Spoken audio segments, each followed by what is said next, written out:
Hewan Mania dimanapun Anda berada, Main Balap Podcast Show kembali lagi menemani Anda. Dan kalau Anda googling ke belakang tanggal 6 Maret 2019, jadi Anda kalau buka Happy Wednesday, Anda bisa membaca perjalanan Asa di Formula One. Jadi kalau Anda bisa googling, hari ini keluar di Facebook saya, jadi saya bisa baca-baca lagi. Dan jujur saya menyadur alinea pertama karena itu ada terima kasih Asa, karena Asa menyebut saya sebagai teman, motivator, penghibur, dan juga orang yang mendorong Asa untuk di Formula One. Karena apa? Waktu Asa pulang dari Amerika, teman-teman, Asa ini identik dengan nama belakangnya adalah Dahlan Iskan. Dan ternyata Asa membuktikan dengan Formula One, nama Dahlan Iskan tetap sebagai ayah kandung, tapi mulai terkikis di dunia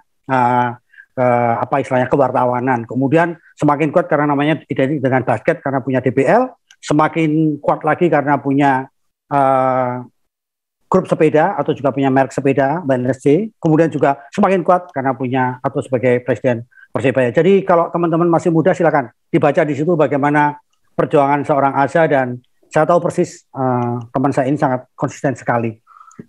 Terima kasih Asa ya, tulisannya saya sadur juga di IG saya karena juga menjawab, karena teman-teman juga yang bilang Dewa bisa ketemu pembalap, Dewa bisa ke sirkuit karena Asa. Nah itu saya juga sedikit tidak terima, karena apa? Saya juga berjuang dari Bantul, bagaimana saya bisa siaran di Surabaya, saya juga berjuang kan. Terus saya juga, jangan salah, nama Asul Ananda ini juga waktu di radio, namamu kepanjangan Asul Ananda, kamu keren, funky, namanya panjang banget, ganti Asa ya. Nah, siapa tahu saya juga memberi nama di situ. Jadi kalau ada Asul Ananda itu nama resmi Bapak Ibu, kemudian kalau Uli itu nama teman-teman sekolah, kalau Asa waktu itu nama Formula One. Baik, Hewan Mania kita ngobrol dengan Asa, bener kan? Iya, yang ngasih nama Asa dulu namanya Cak Fu, itu dulu salah satu mentor saya di media, tapi kemudian yang mempopulerkan Asa ya Mas Dewo, karena kan kalau acara-acara F1, kalau nonton bareng F1, kita dulu mulai dari nonton bareng F1 Mas Dewo ya. Iya. Bukan langsung ke TV, tapi nonton bareng F1 dulu. Dari siaran dulu, dari siaran di radio, di SCFM, kemudian nonton bareng F1, terus waktu itu audionya sempat rusak. Ya. Bukan bisa, audionya bahasa kungfu kata Mas Dewo.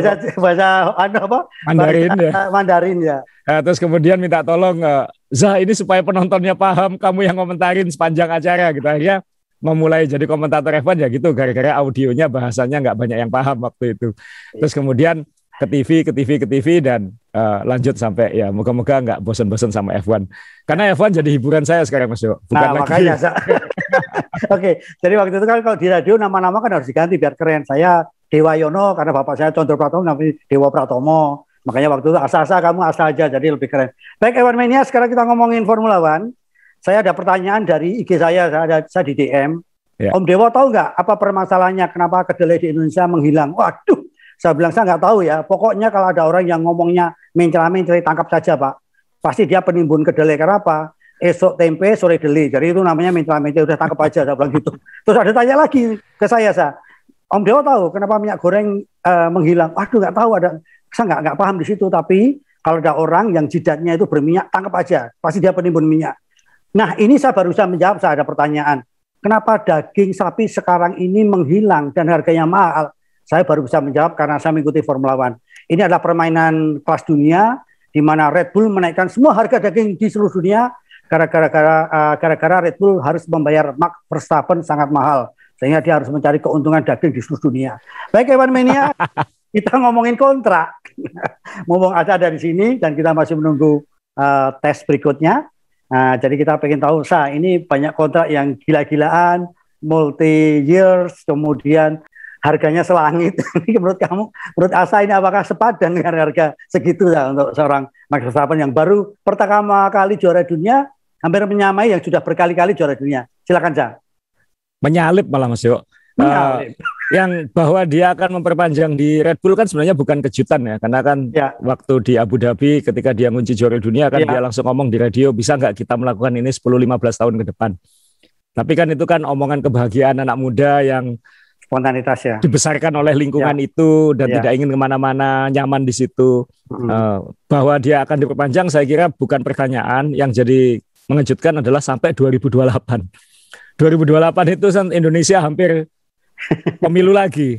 Nah ini yang, jadi ini belum pemilu 2024, habis itu udah mau pemilu lagi, Verstappen masih punya kontrak di Red Bull. Jadi itu lama sekali. Itu saya nggak ingat ada nggak pembalap F1 kontraknya selama itu. Gitu. Ayrton Senna aja ingat saya dulu 2 tahun, 3 tahun seperti itu. Michael Schumacher pun kan tidak langsung 5 tahun, seingat saya. Jadi ini benar-benar sesuatu yang menakjubkan karena kontrak dia masih sampai 2023.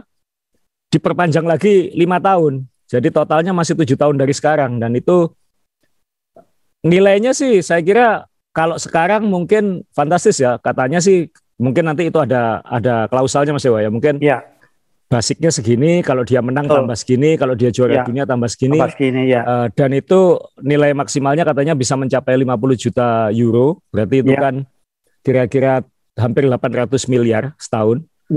Nah, tapi itu kan berlaku mulai 2024. Yang 2022-2023 mungkin nggak sampai segitu, mungkin 30-40 katanya.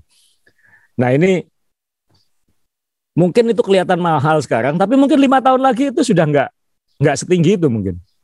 Kan kalau di NBA, di NFL itu sekarang sudah ada kontrak yang opsinya sampai 10 tahun. Mungkin sekarang kelihatannya itu mahal sekali. Oh, ada Patrick Mahomes, quarterback-nya Kansas City Chiefs, itu $500 juta untuk 10 tahun. Itu kan 50 juta setahun. Tapi iya sekarang itu mahal, tapi 5-6 tahun lagi itu mungkin sudah enggak kayak gitu. Karena liganya yang terus berkembang, pemasukannya terus bertambah. F1 kan masa depannya kayaknya bagus banget ini.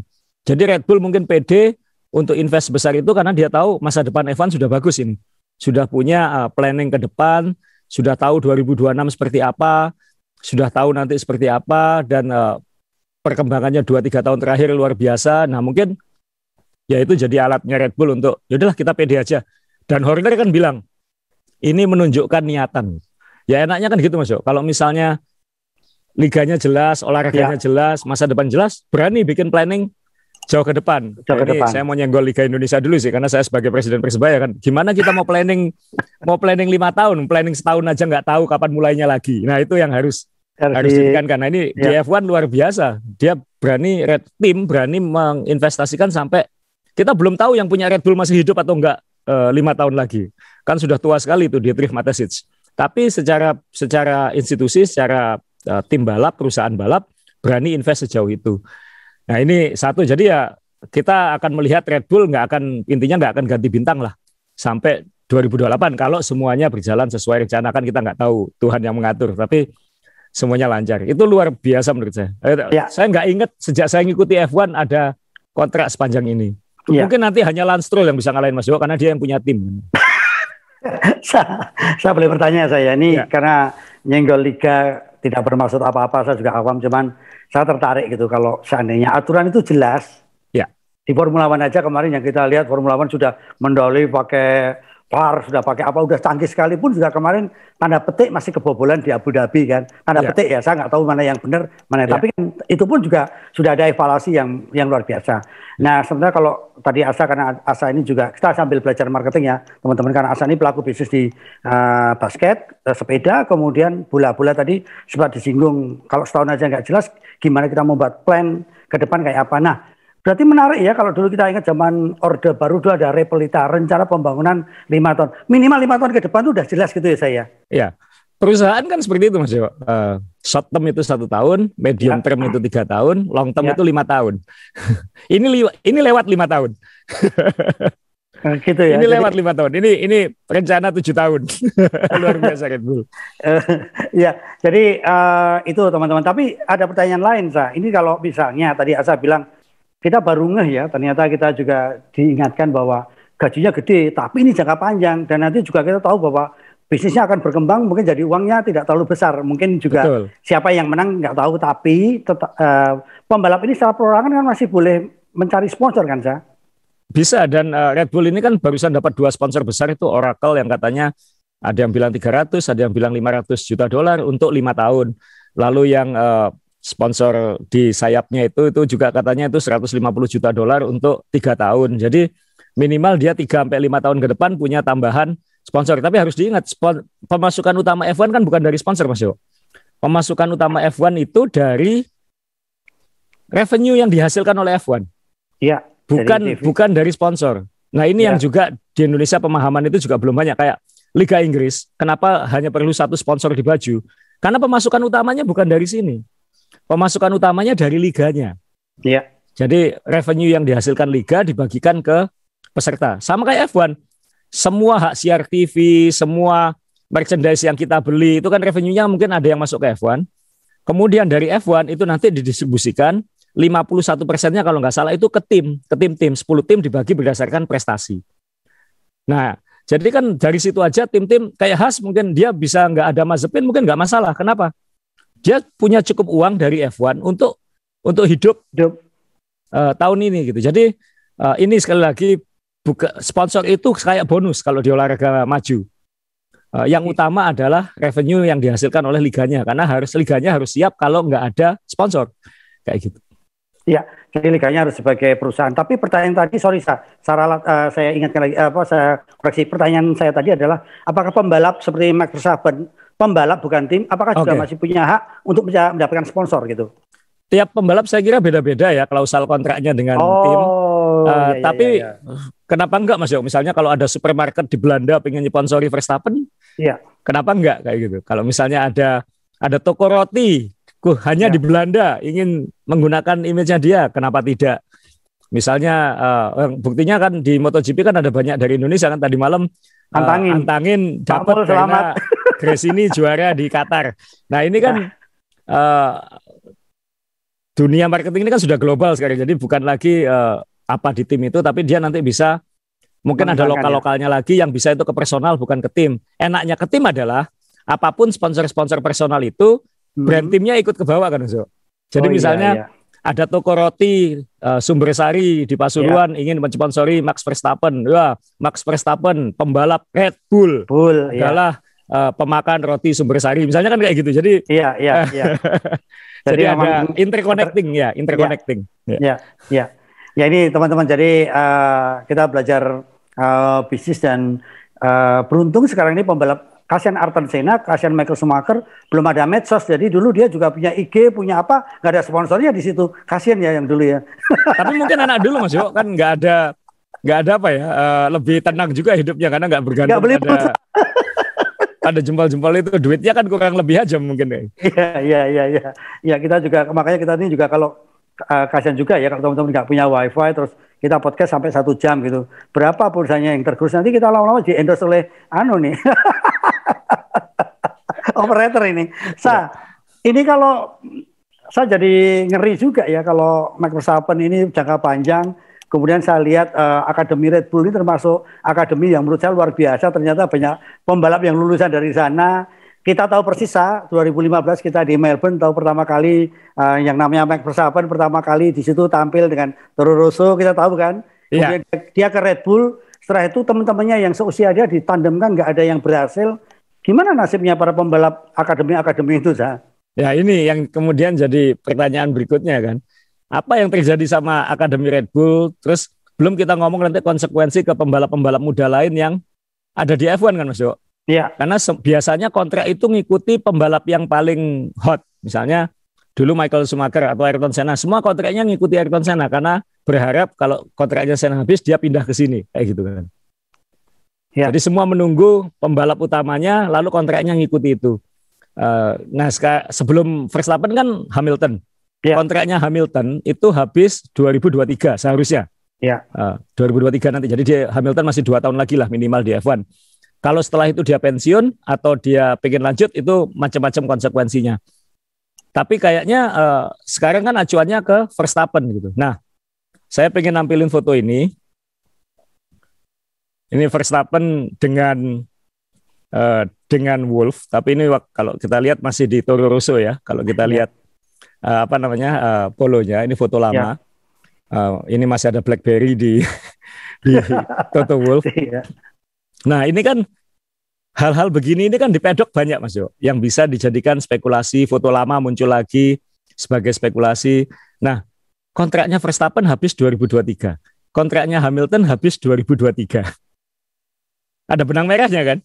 Ya, iya. Jadi, nah, di satu sisi Verstappen nyaman di Red Bull, dia pengen di sini dan dia akan stay kalau misalnya Red Bull memberikan penawaran yang bikin dia nggak pindah, yang dia bilang udahlah nanti hancur atau sukses aku di Red Bull kayak gitu.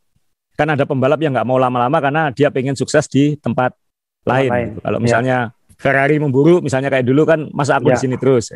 Nah, Red Bull di sisi lain, kalau Verstappen nanti nggak ada, siapa penggantinya? Kan pembalap muda ini kan kayak nyari dapat hebat, banyak yang kebuang kan? Iya. Nah, udahlah ini yang sudah pasti ini aja kita panjangin sekalian, kita bikin plan berdasarkan dia, kita bikin tim yang mengikuti dia. Udahlah kita hidup mati bersama Verstappen supaya dia nggak mikir kemana-mana 2023 karena jangan-jangan itu akhir tahun ini sudah ngomongin itu semua gitu. Nah ini juga untuk ngeblok Mercedes supaya nggak bisa ngambil atau tim lain untuk nggak bisa ngambil Verstappen. Jadi ya untuk saat ini win-win. Apakah ini pilihan yang benar atau tidak ya kita harus menunggu 2-3 tahun lagi atau bahkan mungkin 5 tahun lagi untuk menilai apakah ini pilihan yang baik untuk kedua pihak atau merugikan salah satu atau kita nggak tahu kan. Atau jangan-jangan nanti perang dunia 3 kemudian malah nggak ada F1. Janganlah. Perangnya jangan lebar ya.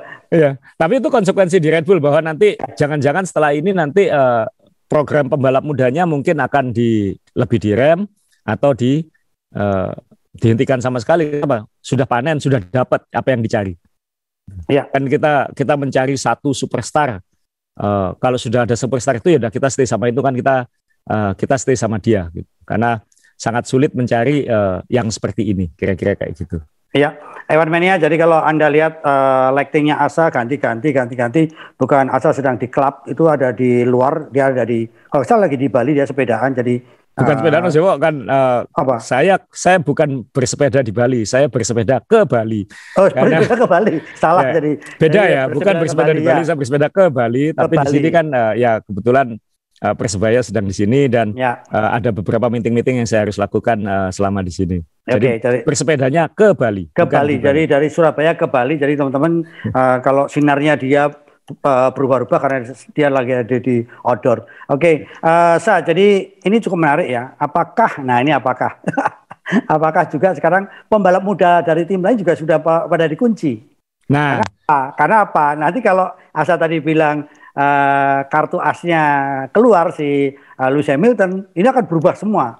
Betul. Dan ternyata kita belajar dari Red Bull ya. Ini saya kacamata awam aja. Ya. Ketika Max Verstappen pindah ke Red Bull, dia tidak punya tandem yang kuat, ya kan? Dia masuk tidak punya mentor yang kuat, mentornya gampang dikalahkan. Tapi pada saat dia jadi mentornya, yang masuk sebagai tandem selalu dikalahkan.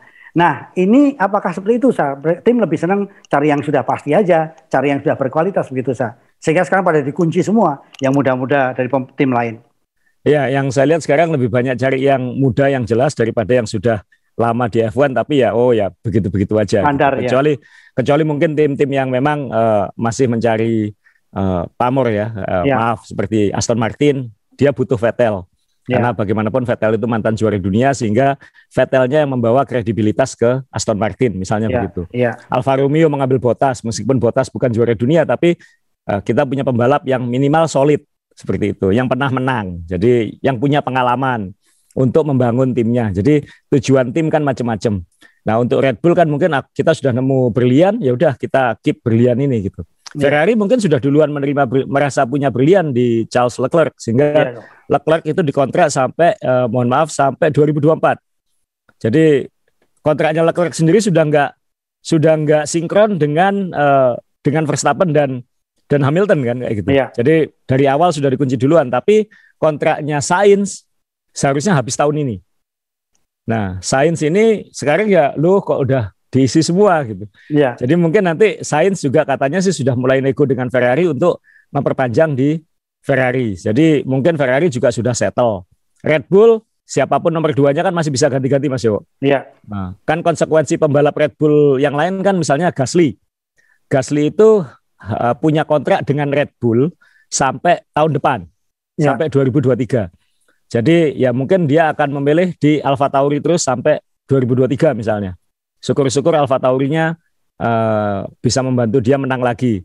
Tapi kalau dia bagus, misalnya tahun ini istimewa, kenapa tidak? Misalnya Red Bull ngambil, udah Gasly kamu masuk ke tim utama Red Bull, karena jangan-jangan nanti Ferrari pasangannya kuat semua ini.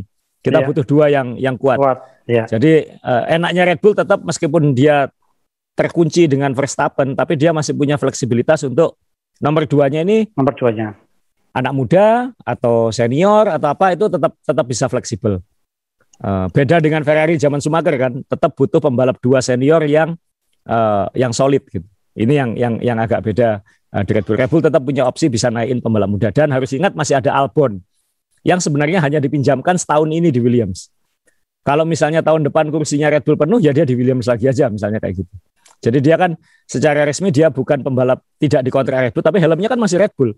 Jadi kan dia sebenarnya ya kontraknya saya lepas sama dari Red Bull, tapi nanti dia kalau dia tidak sama Williams lagi, dia opsinya harus balik sama Red Bull, kan bisa aja kayak gitu. Ini kan bahasa kontrak saja. Jadi Red Bull ini opsinya tetap enak sekali. Jadi dan saya yakin di kontraknya Verstappen pun ada opsi itu Mas. Kalau misalnya Verstappen tidak mencapai performa ini, ya sudah ini diterminasi. Mungkin juga pasti ada kan, pasti saling mengamankan ini kan, yang deal-dealan Red Bull dan Verstappen, tapi pengacaranya pasti banyak sekali kalau di Eropa kan. Iya. Jadi ini menarik ya, Evan Mania. Jadi sekarang anak muda yang sudah banyak bicara di Formula One, kemudian juga semalam kalau teman-teman nonton balapan MotoGP itu juga anak muda yang istilahnya juga yang mulai bicara untuk tampil. Kemudian juga kita tahu 2 tim yang kemarin berebut juara dunia, Yamaha dan Ducati, tadi malam kita lihat mereka juga jadi macan ompong, tidak dapat apa-apa. Apakah ini juga nanti akan ke F1, kita juga tidak tahu. Yang jelas tadi malam waktu nonton di Qatar ini, yang saya tonton bukan balapannya yang seru, saya kagum aja. Dari Moto3, Moto2, MotoGP sampai selesai, tidak ada suara meteran listrik yang bunyi tit tit tit tit tit tit tit. Berarti memang Qatar ini punya duit banyak untuk beli token listrik. Baik, ini sekarang kita Mas Yo, ada satu lagi pembalap muda Mas Yo. Ya, silakan saya juga mau nambahin lagi kembali ke Iwan. Siapa silakan Ya, Lando Norris Mas Yo.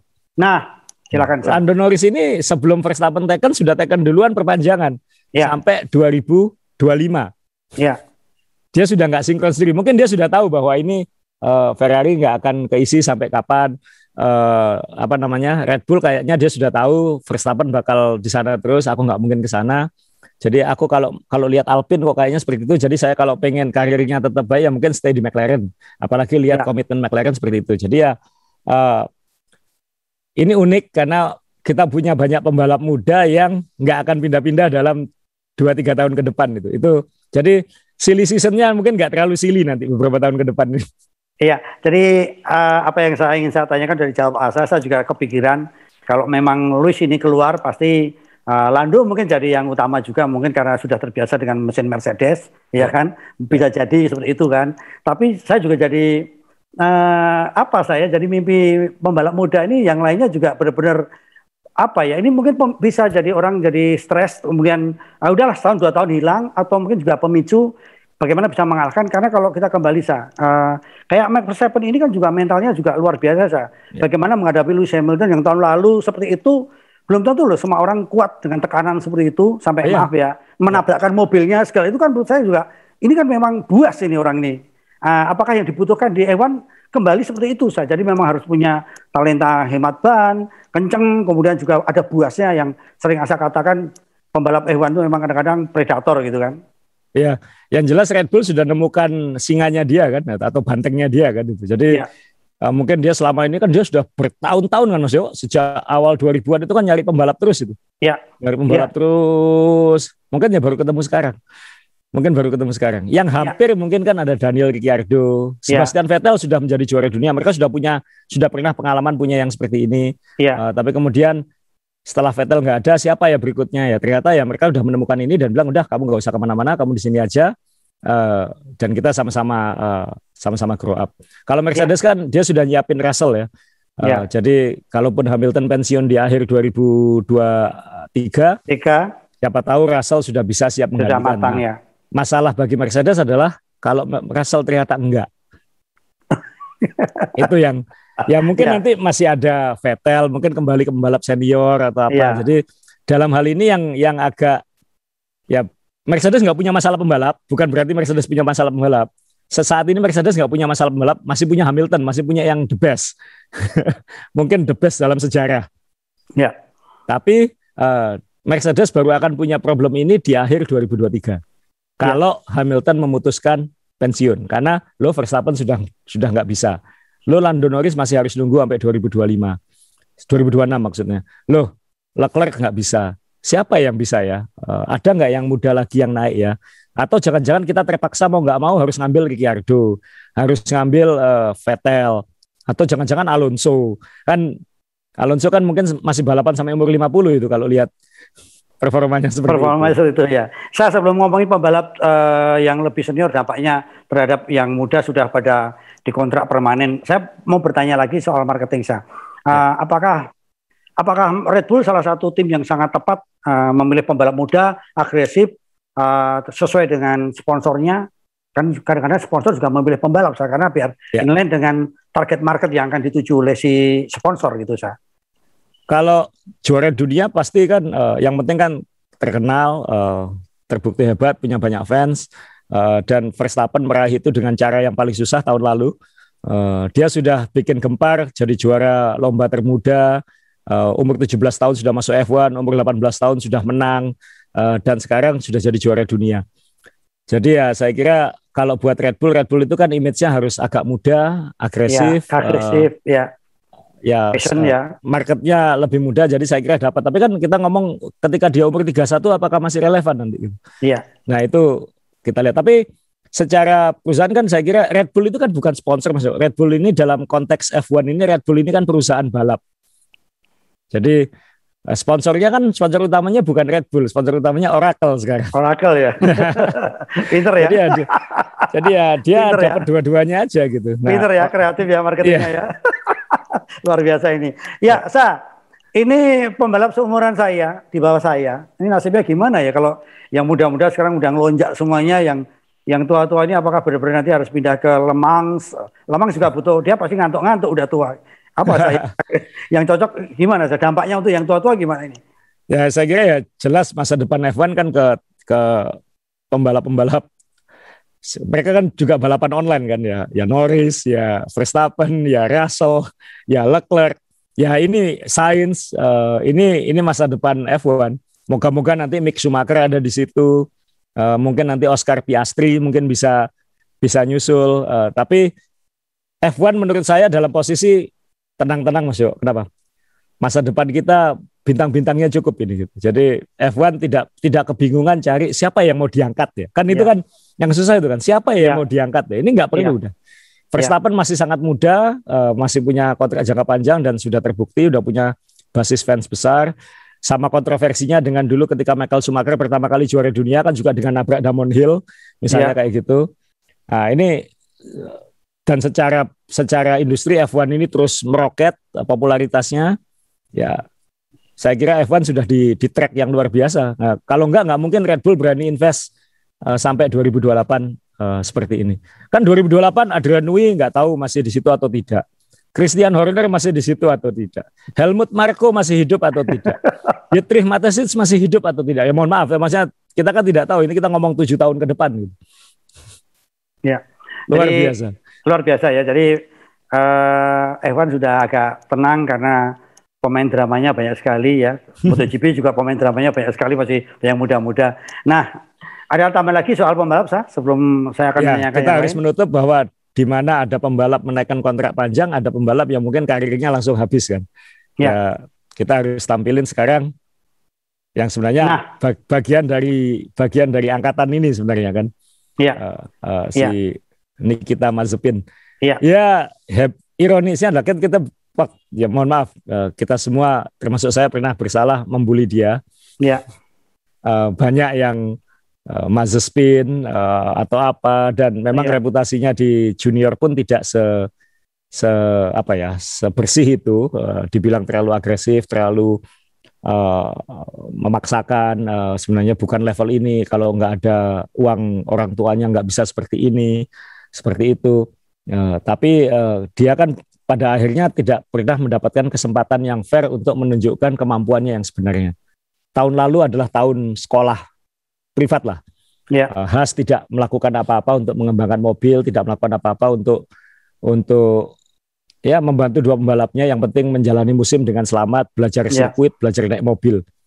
Nah, sekarang dengan invasi Rusia ke Ukraina, pada akhirnya Haas, ini kan perusahaan Amerika, kemudian memutuskan, udah kita nggak mau sama Uralkali, nggak mau uangnya Uralkali, kontraknya Mazepin langsung diputus.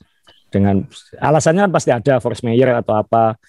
Kemudian Nikita bilang, saya sudah mengikuti apapun syaratnya, membalap sebagai pembalap netral, membalap dengan dan saya disuruh mengutuk Rusia pun saya mau, katanya kayak gitu. Tapi kan pada akhirnya tetap diputuskan. Dan menurut saya sih untuk F1, apalagi F1 kan Amerika juga, saya kira pressure untuk melakukan itu juga besar. Sehingga akhirnya ya sudah, maksudnya bukan hanya Mazepin out, Uralkali out, tapi Grand Prix Rusia juga dibatalkan. Nah, sekarang yang rame di Haas adalah siapa pembalap yang akan dipilih oleh Günther Steiner untuk menggantikan Mazepin. Uangnya pasti sulit digantikan, apalagi mepet. Cuman harus diingat sekali lagi, tim F1 dapat uang terbanyaknya bukan dari sponsor, tapi dari revenue yang dihasilkan oleh F1. Jadi hak siar TV dan revenue lain itu, hak promotor itu dibagikan ke tim-tim. Ya. Nah, katanya sih ada beberapa kandidat, salah satunya yang pole position katanya Pietro Fittipaldi karena sudah bersama tim ini, jadi familiar. Mungkin balapan pertama akan dia karena sulit mencari pengganti, apalagi no testing kan Mas Dewo. Ya. Kemudian katanya Oscar Piastri juga lagi dipertimbangkan, bagus juga kalau ke situ. Tapi risikonya kalau Oscar Piastri adalah di situ sudah ada Mick Schumacher, jadi ada kemungkinan dua pembalap muda bintang besar ini akan saling menghancurkan. Itu juga belum tentu baik. Ya. Kemudian ada kandidat lain, mungkin dari Red Bull atau dari mana. Mantan dari Alfa Romeo katanya Giovinazzi misalnya. Itu juga disebut, tapi rasanya kok dia bukan frontrunner. Tapi saya bisa salah ya, bisa jadi bisa saja kan dia pakai mesin Ferrari dan banyak menggunakan Ferrari, tapi mungkin Steiner mungkin nggak mau mungkin karena ya itu sudah kelihatan kemampuannya tidak menambah value secara market, tidak menambah value secara reputasi misalnya. Kemudian satu lagi ya kalau ada pembalap muda, ada apalagi kayak Piastri, itu kan ini kayak harapan masa depan, itu tim bisa jadi lebih cerita gitu. Karena nanti kayak tim seperti Haas ini kan butuh cerita-cerita seperti itu, apalagi nanti kayak Netflix Drive to Survive kan kayak gitu kan, pasti tim-tim seperti ini akan banyak disorot dan dapat banyak perhatian karena dia membawa cerita. Kalau itu Giovinazzi mungkin tidak ada yang baru yang dibawa oleh Giovinazzi, dan mobil tahun ini kan beda sekali dengan tahun lalu. Jadi pengalamannya Giovinazzi mungkin juga tidak bisa dibawa ke Haas. Jadi, itu ya pertimbangan saya. Saya kenapa ya saya tidak misalnya Fittipaldi aja yang keluarganya interest masuk ke Formula One, siapa tahu dia juga sudah punya sponsor-sponsor yang bisa untuk menambah pendapatan untuk Haas gitu saya kira Pietro pasti sudah ada sponsor, dia sudah di situ, jadi pasti sudah ada backing. Mungkin backingnya tidak cukup untuk full season, itu yang harus diingat juga. Kita nggak tahu deal-dealnya Haas dengan Fittipaldi itu seperti apa. Ada juga kemungkinan siapa tahu ini jadi pintu bagi Andretti untuk masuk, ya kan? Mungkin bukan musim ini tapi dealnya musim ini, kemudian tahun depan ini jadi Andretti Haas misalnya. Itu juga potensi ke depan. Jadi tim ini secara luar biasa seharusnya sudah mulai udahlah naik satu langkah. Ini kayak diam di tempat lagi karena kita nggak tahu masa depannya seperti apa. Itu luar, ini lah dinamika hidup manusia kan, yang di depan ada yang super sukses, ada yang super gagal, yang 90% di tengah-tengahnya. Ya kita lihat kan di F1 tiap tahun harus ada yang jadi masalah. Iya. Ini Uralkali ini kalau tidak salah pupuk ya saya atau apa ya? Pupuk ya. Iya. Jadi teman-teman petani hati-hati kalau pakai pupuknya Ural Kali, nyatanya tidak bisa menumbuhkan has.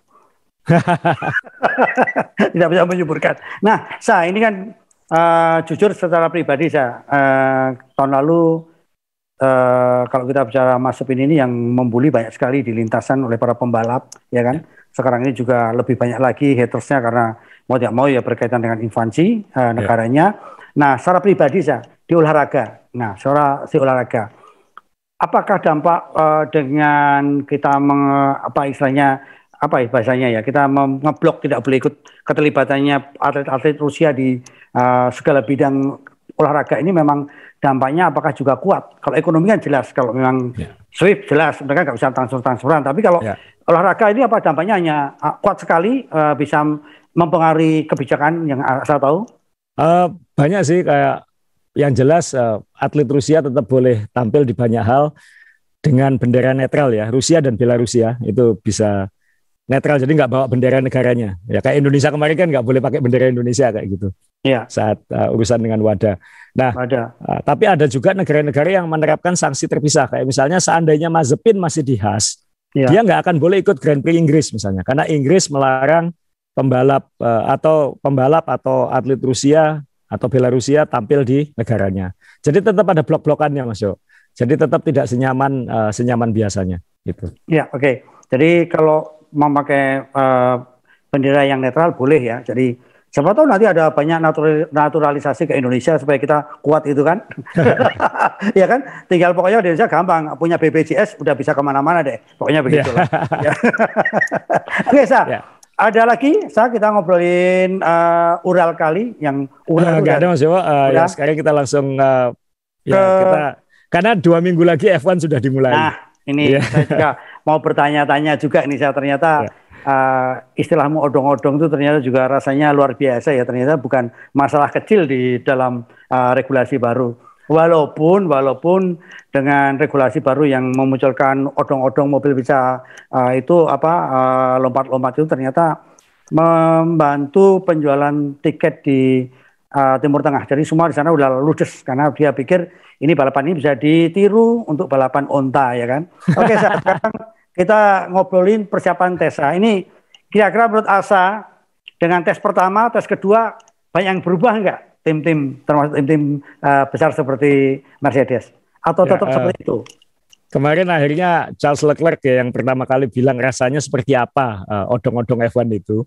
Dia bilang rasanya seperti naik pesawat yang sedang turbulence. Jadi kalau pesawat kalau turbulence kan dung. Nggak enak sekali kan ya. Rasanya seperti itu katanya. Bisa bikin mabuk katanya. Wah, itu kan bahaya. Kalau ada komentar seperti itu kan berarti ada potensi bahaya Mas Yo ya. Potensi bahaya untuk untuk balapan top speed, mau nyalip, kemudian kepalanya goyang-goyang, itu kan sangat berbahaya bagi pembalap-pembalap di F1. Jadi ya, apakah ini akan jadi diskusi urusan keselamatan ya kita harus menunggu gitu. Nah ini yang nanti akan dilihat di Bahrain, apakah ini terjadi. Kan ini belum tentu semua sirkuit bisa seperti itu Mas Jo. Kebetulan mungkin Barcelona trek lurusnya panjang hingga top speednya tinggi. Bahrain juga banyak trek lurus, tapi apakah bisa seperti odong-odong itu kita juga belum tahu. Jadi pembalap-pembalap ini masih harus merasakan lagi. Dan tim-tim pasti dalam seminggu terakhir ini akan bekerja keras menyiapkan modifikasi untuk mengamankan pembalapnya lah, kan bukan untuk mobilnya, ini untuk pembalapnya. Nah ini yang kita tunggu. Saya kira akan ada beberapa solusi. Mungkin tidak bisa menghilangkan itu 100%, tapi yang jelas pasti diminimalisir semaksimal mungkin. Ngeri juga ya kalau kita balapan kayak pesawat turbulence kan ngeri juga gitu. Iya. Itu bisa mabuk itu pembalapnya. Bisa mabuk ya. Iya, dan jadi ini kita harus memperhatikan benar-benar uji coba ini gitu, karena ya kan pasti minggu depan banyak nagih ini prediksinya season berikutnya seperti apa. Karena jeleknya sekarang musim ini Mas Yo ya. Mohon maaf cahayanya terang banget. Satu, tesnya itu hanya seminggu sebelum lomba. Jadi ketika tesnya seminggu, jadi kita dalam waktu seminggu, intinya setelah uji coba sampai lomba pertama, kita hanya punya seminggu untuk membahas satu, kira-kira seperti apa peta kekuatan. Ya. Dua, musim ke depan ini nanti seperti apa lomba-lombanya, sirkuit-sirkuitnya. Jadi ya moga-moga nanti minggu depan kita bisa merangkum itu semua Mas Yo.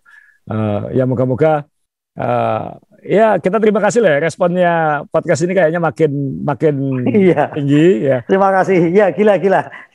Tapi pressure-nya kan juga makin tinggi nih. Maksudnya kita harus mikirkan prediksinya season berikut ini seperti apa, dan hasil uji coba Barcelona kan belum bisa dijadikan acuan gitu. Nah, kita harus menunggu Bahrain ini. Jadi benar-benar saya harus memperhatikan ini, nanti ada, moga-moga nanti bisa menemukan tayangannya. Kemudian yang pasti data-datanya lebih detail akan keluar sehingga bisa dijadikan bahan analisa, sehingga nanti hari Senin kita bisa melihat siapa yang benar-benar kuat, siapa yang tidak. Apakah Ferrari yang saya tampilkan ini misalnya, apakah Ferrari ini benar-benar sekuat itu, karena banyak pengamat bikin analisis waktu dan lain-lain, bilang katanya Ferrari ini yang paling meyakinkan. Tapi banyak penggemar yang bilang Mercedes kan dari dulu nggak pernah jujur ya. Red Bull kita juga belum tahu, katanya Red Bull ini mobilnya yang paling advance. Nah di Bahrain ini sudah nggak bisa sembunyi lagi. Mungkin di uji coba Barcelona masih bisa sembunyi, tapi di Bahrain sudah nggak bisa sembunyi. Jadi kita akan melihat di sini yang sebenarnya moga-moga Senin kita bisa mengeluarkan prediksi kira-kira sudah minimal lomba pertamanya kan di sirkuit yang sama. Ya. Jadi kita tahu nanti petanya seperti apa. Oke. Jadi tapi pertama kali menarik juga ya waktu saya bilang turbulence, jadi ini seperti odong-odong, dan saya pikir juga sangat berat sekali kalau untuk membalap dengan waktu yang lama, dengan tekanan yang sangat tinggi. Jadi ya silakan kalau Antimo mau jadi sponsor.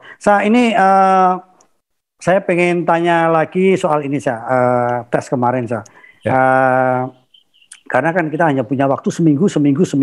Yeah. Nah, kalau kita ngomongin budget juga dipangkas, tidak mungkin sekarang seperti dulu orang ke Ferrari mau bikin apa langsung kasarannya ke pabrik lembur, tahu-tahu udah dikirim ke sirkuit berikutnya. Ini sangat terbatas. Jadi apakah benar dari kemarin itu memang masih kecil sekali atau masih terlalu dini untuk menilai siapa yang kuat, siapa yang cepat, siapa yang tahan? Itu masih sulit sekali ya saya dengan yang kemarin. Sulit banget, apalagi tim ini ya tadi budget itu memang sangat berat, apalagi tim kayak Mercedes yang juara dunia konstruktor kemarin. Dia punya batasan waktu di terowongan angin lebih banyak gitu. Dia nggak bisa bekerja. Ferrari diuntungkan karena dia peringkat 6 tahun 2020 sehingga dia bisa lebih banyak waktu di wind tunnel. Plus kan tidak bisa uji coba di sirkuit. Ya problem odong-odong muncul karena kan di simulator nggak bisa muncul itu. Susahnya di situ ya. Jadi ini masih adalah tanggal 10 sampai 12 Maret ini penggemar F1 benar-benar harus perhatian betul apa yang akan terjadi di sirkuit, karena ya inilah kesempatan terakhir tim-tim untuk merevisi, kesempatan terakhir untuk menunjukkan sebelum lomba pertama, bahwa nanti setelah itu ada revisi-revisi kan setelah itu, tapi untuk lomba pertama udah nggak bisa sembunyi lagi gitu. Apakah misalnya mesinnya Alpine masih mengasapi Bahrain misalnya, ataukah Aston Martin ini kemana sih? Apakah dia sudah menyodok atau ternyata masih sama aja seperti kemarin? Yang pasti yang kita semua harus perhatikan ya pasti Red Bull dan Mercedes dan Red Bull. Ya. Dan sekarang Ferrari ini apakah benar-benar di depan, McLaren apakah benar sudah naik kelas, ya itu yang kita tunggu. Ya saya kira itu sih Mas Dewo, juga mungkin karena minggu depan kita akan bahas jauh lebih panjang nih, jangan-jangan. Ya jadi saya juga menyimpulkan dari omongan Asa kemarin bahwa tim-tim yang di nge-labnya banyak, di sirkuit di tracknya banyak, itu adalah tim-tim yang mungkin juga lumayan punya data. Juga kandidat karena bisa mendapatkan data banyak. Menurut saya juga mungkin saya merevisi omongannya Asa. Saya kok jadi sekarang menjagokan Haas dan Alfa Romeo, karena kalau dari tes pertama dua tim ini yang tidak banyak sekali nge-lab. Jadi saya pikir dua tim ini tidak perlu nge-lab banyak karena datanya sudah cukup, berarti adalah tim yang sudah siap untuk tempur. Saya pikir efektif dan efisien Mas Dewo ya. Untuk loading. Ada tambahan lagi untuk obrolan kita hari ini? Enggak, cukup Mas Dewo. Mohon maaf teman-teman kalau misalnya situasi saya lagi nggak ideal, ini lagi di outdoor. Moga-moga masih bisa memuaskan kebutuhan pengetahuan tentang F1. Moga-moga tidak ada yang keliru ucap dan lain-lain. Dan moga-moga nanti uji coba di Bahrain berlangsung sangat baik buat kacamata penggemar. Dan lomba pertama berlangsung seru dan kita mendapatkan musim 2022 yang lebih seru daripada musim lalu. Dan tanggal 11 ini kan sudah ada Drive to Survive di Netflix, jadi mungkin teman-teman bisa dapat hiburan tambahan lah di situ. Baik, Evan Mania, kenapa hari ini saya pakai kaosnya Johnson Button? Karena saya juga berharap tahun ini ada tim-tim kecil yang tahu-tahu menyodok bisa juara dunia. Dan Asa, terima kasih. Teman-teman, sekali lagi silakan kalau mau komentar apapun di podcast ini, karena omongan Asa tadi atau yang disampaikan Asa tadi benar. Gila, yang ngasih komentar itu juga sangat canggih-canggih, sangat pinter-pinter. Jujur ini anak muda sekarang ini gila semua.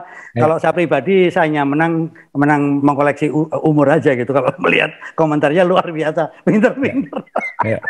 Mohon maaf saya kalau kita ada salah-salah. Teman-teman silakan dikomentari aja. Ini adalah forum silaturahmi. Asa, terima kasih, jaga kesehatan teman-teman. Terima kasih, sama-sama. Jaga kesehatan, ikutin terus untuk testing yang kedua supaya kita dapat wawasan yang terbaru. Sekali lagi, salam sehat dari kita, salam.